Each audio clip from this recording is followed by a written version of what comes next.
Moving ahead a couple of years in 2015, you worked a series of matches with Tessa Blanchard, and I just wanted to get, like, obviously a preeminent talent.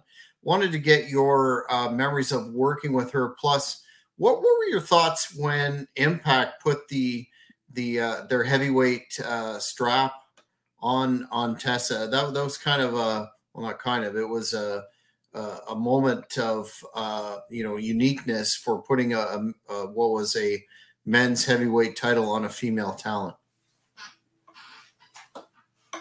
Time was like just over a year maybe in the business. So and working that tour, Atlanta Grand Prix is very big on kayfabe, and so we were kept in separate locker rooms.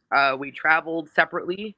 So for her, I think it was a big learning experience of like not see your opponent all the time and kind of going out there and working the people, learning how to like just go in there and know each other's body language and learn as you're going with how you're going to work with each other.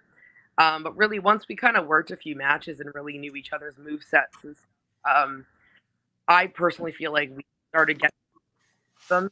And she was always really good at selling. Like she was always really good at like making you truly believe that she was feeling everything that I was doing to her.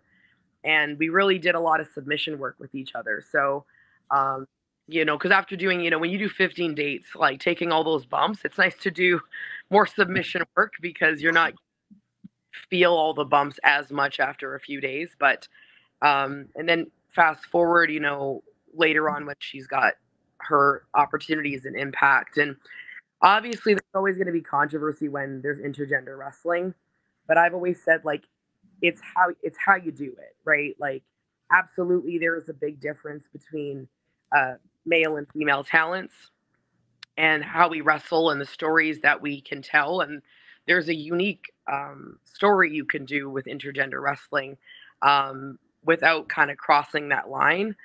But it's really about the reputation you build as a female in the business. That intensity, that drive, that like never back down. And that's what she kind of embodied. And that's kind of like the reputation I built. It wasn't like that for me at the first couple of years, but after a couple of years of like really showing to the fans that like I could hold the guys and I could take a shot and I could dish it out just as hard and I can pick them up and grapple with the men almost as equally. It was nice to see her kind of take her level from like where she was with me and progress that intensity. And not a lot of females can like get that intensity and where you're like, oh yeah, like I know she might eat a shot and kind of like get rocked harder than maybe a guy would have, but she would come right back. Pitbull just really represented that intergender style really well.